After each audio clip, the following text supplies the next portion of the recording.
Hello friends, welcome to knowledge reference food SI GK ক্লাসে সকলকে আবারও স্বাগত। আজকের সিরিজের 8 নম্বর ক্লাসে থাকছে top 50 expected one liner GK, যা তোমাদের আপকামিং ফুড এসআই পরীক্ষার জন্য অতি গুরুত্বপূর্ণ। তোমরা অবশ্যই প্রথম থেকে শেষ পর্যন্ত দেখবে। আর তোমরা যদি এই সিরিজের আগের ভিডিওগুলি দেখে না থাকো, অবশ্যই আমাদের চ্যানেলের প্লেলিস্ট থেকে দেখে নেবে। তো চলো কথা না বাড়িয়ে শুরু করা যাক আজকের 8 নম্বর ক্লাসের সেরা 50টি প্রশ্নোত্তর। তো দেখো, আজকে শুরু হবে 386 নম্বর প্রশ্ন থেকে। তো প্রথম প্রশ্ন, চেঙ্গিস খাঁ ভারত আক্রমণ করেন কত সালে? চেঙ্গিস খাঁ ভারত আক্রমণ করেন 1221 সালে। ঠিক আছে, 1221 সালে চেঙ্গিস খাঁ ভারত আক্রমণ করেন। বাঘা যতীন নামে কে পরিচিত ছিলেন? যতীন্দ্রনাথ মুখোপাধ্যায়। মনে রাখবে, যতীন্দ্রনাথ মুখোপাধ্যায় বাঘা যতীন নামে পরিচিত ছিলেন। পক প্রণালী পৃথক করেছে কাকে কাকে? ভারত এবং শ্রীলঙ্কা পক প্রণালী দ্বারা কিন্তু পৃথক হয়েছে। সিকিম সম্পূর্ণরূপে ভারতের অঙ্গরাজ্যে পরিণত হয়েছে কত সালে? 1975 সালে। 1975 সালে সিকিম সম্পূর্ণরূপে ভারতের অঙ্গরাজ্যে পরিণত হয়েছে। তারপরে শ্রীনগর শহরটি কোন নদীর তীরে অবস্থিত? তো মনে রাখবে, ঝিলম নদীর তীরে রয়েছে শ্রীনগর শহর। শ্রীনগর শহরটি অবস্থিত ঝিলম নদীর তীরে। ভারতে গান্ধার শিল্প বিকাশ লাভ করেছিল কোন যুগে? ভারতে গান্ধার শিল্প বিকাশ লাভ করেছিল, মনে রাখবে, কুষাণ যুগে। চম্পারণ সত্যাগ্রহ হয় কত সালে? 1917। 1917 সালে হয় চম্পারণ সত্যাগ্রহ, যা গান্ধীজির প্রথম সত্যাগ্রহ আন্দোলন।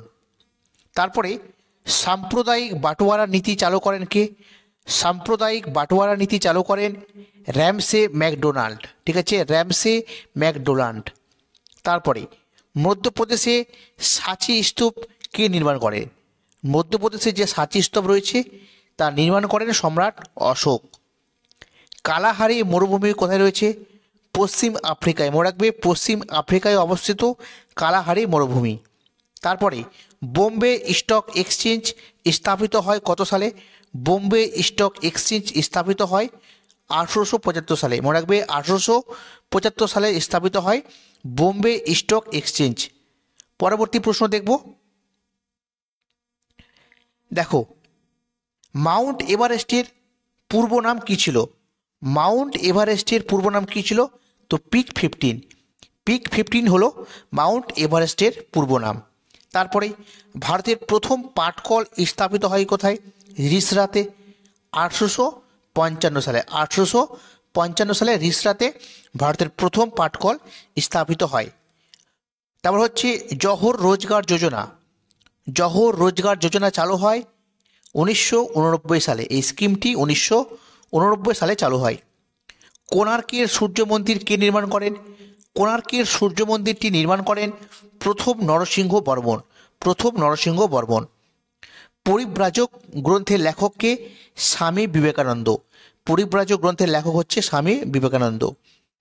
পুরীর জগন্নাথ মন্দির কে নির্মাণ করেন? পুরীর জগন্নাথ মন্দির নির্মাণ করেন অনন্ত বর্মন। মনে রাখবে, অনন্ত বর্মন তিনি পুরীর জগন্নাথ মন্দির নির্মাণ করেন। তারপরে ব্রতচারী আন্দোলন শুরু হয়, মানে কে করেন? ব্রতচারী আন্দোলন শুরু করেন গুরু সদয় দত্ত। মনে রাখবে, গুরু সদয় দত্ত। ওয়াহাবি শব্দের অর্থ কি? নবজাগরণ। ওয়াহাবি শব্দের অর্থ হচ্ছে নবজাগরণ। দিল্লিতে সুলতানি শাসন শুরু হয় কত সাল থেকে? 1206 সাল থেকে। মনে রাখবে, 1206 সাল থেকে দিল্লিতে সুলতানি শাসন শুরু হয়। তারপর প্রথম বিশ্বকাপ ক্রিকেট অনুষ্ঠিত হয় কত সালে? 1975 সালে প্রথম বিশ্বকাপ ক্রিকেট অনুষ্ঠিত হয়েছিল। ভারতের কোথায় থিয়েন বাঁধ রয়েছে? তো মনে রাখবে, পাঞ্জাব রাজ্যে। ভারতের পাঞ্জাব রাজ্যে রয়েছে থিয়েন বাঁধ। পরবর্তী প্রশ্ন দেখব। দক্ষিণ ভারতের ম্যানচেস্টার কাকে বলা হয়?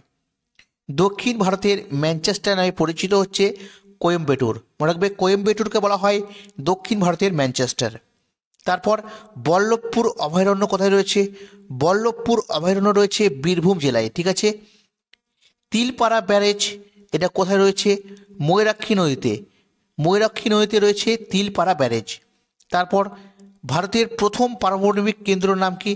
ভারতের প্রথম পারমাণবিক কেন্দ্রের নাম হচ্ছে তারাপুর, যা মহারাষ্ট্রে রয়েছে। তারপরে দেখো, অর্জুন পুরস্কার প্রদান করা হয় কত সাল থেকে? 1961 সাল থেকে অর্জুন পুরস্কার প্রদান করা হয়ে থাকে। তারপরে চৌথ এবং স্বরদেশমুখী নামক রাজস্ব প্রথা কে চালু করেন? শিবাজি। আরব সাগরের রানী কাকে বলা হয়? কোচিকে বলা হয় আরব সাগরের রানী। গদর পার্টি কত সালে প্রতিষ্ঠিত হয়? 1913 সালে প্রতিষ্ঠিত হয় গদর পার্টি। তারপরে নর্মদা বাঁচাও আন্দোলনের প্রধান নেতা কে ছিলেন? তো মেধা পাটেকর। তারপরে রামচরিতমানস কার লেখা? তুলসীদাসের লেখা রামচরিতমানস। ভারতের প্রথম সুতাকল কোথায় গড়ে ওঠে? পশ্চিমবঙ্গের ঘুষুরিতে। মনে রাখবে, পশ্চিমবঙ্গের ঘুষুরিতে প্রথম ভারতের সুতাকল স্থাপিত হয়। ঠিক আছে।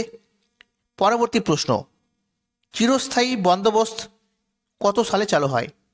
চিরস্থায়ী বন্দোবস্ত ব্যবস্থা চালু হয় 1793 সালে। কত? 1793 সালে। জিএসটি দিবস কবে পালিত হয়? 1 জুলাই। মনে রাখবে, প্রতি বছর 1 জুলাই জিএসটি দিবস হিসেবে পালিত হয়। পার্সিদের বিখ্যাত উৎসব নওরোজ, ঠিক আছে, নওরোজ উৎসব, এটা কে চালু করেন? তো বলবন। ঠিক আছে, বলবন এটা চালু করেছিলেন। ময়ূর চিহ্নযুক্ত রৌপ্য মুদ্রা কে চালু করেন? তো প্রাচীন যুগে ময়ূর চিহ্নযুক্ত রৌপ্য মুদ্রা চালু করেন দ্বিতীয় চন্দ্রগুপ্ত। ঠিক আছে। তারপর দেখো, পাটলিপুত্র নগরের স্থাপন করেন কে? উদয়ন। ঠিক আছে, উদয়ন, তিনি পাটলিপুত্র নগরের স্থাপন করেন। রাজরাজেশ্বরের মন্দির কোথায় রয়েছে? তাঞ্জোরে রয়েছে রাজরাজেশ্বরের মন্দির, তাঞ্জোরে। সংসদে প্রথম লোকপাল বিল উপস্থাপন করা হয় কত সালে? সংসদে প্রথম লোকপাল বিল উপস্থাপন করা হয় 1968 সালে। তারপরে দেখো, শান্তিস্বরূপ ভাটনাগর পুরস্কার দেওয়া হয় কোন ক্ষেত্রে? শান্তিস্বরূপ ভাটনাগর পুরস্কার দেওয়া হয় বিজ্ঞান এবং প্রযুক্তির ক্ষেত্রে। পরবর্তী প্রশ্ন, ভারতের প্রথম ব্যাংকের নাম কি? তো ভারতের প্রথম ব্যাংকের নাম হচ্ছে bank of Hindustan. My life এটা কার আত্মজীবনী? বিল ক্লিন্টনের আত্মজীবনী হচ্ছে মাই লাইফ। তারপরে ন্যাশনাল মিউজিয়াম কোথায় রয়েছে? নিউ দিল্লিতে অবস্থিত ন্যাশনাল মিউজিয়াম। প্রতিটা প্রশ্ন কিন্তু অতি গুরুত্বপূর্ণ, তোমরা অবশ্যই প্রথম থেকে শেষ পর্যন্ত দেখো, আশা করি অনেক উপকার হবে। তো দেখো, পরবর্তী প্রশ্ন, লুভর মিউজিয়াম কোথায় রয়েছে? লুভর মিউজিয়াম রয়েছে ফ্রান্সে। ঠিক আছে। ওয়ারলি পেন্টিং কোন রাজ্যের বিখ্যাত লোকচিত্র? তো ওয়ারলি পেন্টিং এটা হচ্ছে মহারাষ্ট্রের একটি গুরুত্বপূর্ণ লোকচিত্র। জাতীয় স্পোর্টস ডে অর্থাৎ ন্যাশনাল স্পোর্টস ডে পালিত হয় 29শে আগস্ট। ঠিক আছে। ন্যাশনাল ডিফেন্স একাডেমি কোথায় রয়েছে? খাদাক ভাষাতে রয়েছে। ঠিক আছে। ভারতে ত্রিস্তর পঞ্চায়েত চালু হয় কোন কমিটির দ্বারা? ভারতের ত্রিস্তর পঞ্চায়েত ব্যবস্থা চালু হয় বলবন্ত রায় মেহতা কমিটির দ্বারা ভারতে ত্রিস্তর পঞ্চায়েত ব্যবস্থা চালু হয়। তারপরে স্বাধীন ভারতের প্রথম বিচারপতি কে ছিলেন? স্বাধীন ভারতের প্রথম বিচারপতি ছিলেন হীরালাল জে কানিয়া। তারপর হচ্ছে অর্থ কমিশনের প্রথম চেয়ারম্যান কে ছিলেন? অর্থ কমিশনের প্রথম চেয়ারম্যান ছিলেন কেসি নিয়োগী। মনে রাখবে, কেসি নিয়োগী। সংবিধানের স্টিয়ারিং কমিটির সভাপতি কে ছিলেন? সংবিধানের স্টিয়ারিং কমিটির সভাপতি ছিলেন ডক্টর রাজেন্দ্র প্রসাদ। খেদা সত্যাগ্রহ আন্দোলন কত সালে হয়? মনে রাখবে, খেদা সত্যাগ্রহ আন্দোলন শুরু হয় 1918 সালে। পরবর্তী প্রশ্ন, ভারতের প্রথম আদমশুমারি হয় কার আমলে? তো লর্ড মেয়র আমলে ভারতের প্রথম আদমশুমারি কিন্তু অনুষ্ঠিত হয়। পরবর্তী প্রশ্ন, পশ্চিমবঙ্গের শুষ্কতম জেলা কোনটি? পশ্চিমবঙ্গের শুষ্কতম জেলা হচ্ছে পুরুলিয়া জেলা। মনে রাখবে, এই পুরুলিয়া জেলা হচ্ছে পশ্চিমবঙ্গের শুষ্কতম জেলা। ঠিক আছে। তো বন্ধুরা, এই ছিল আজকের 8 নম্বর জিকে ক্লাস। কেমন লাগলো অবশ্যই তোমরা কমেন্টে জানাবে।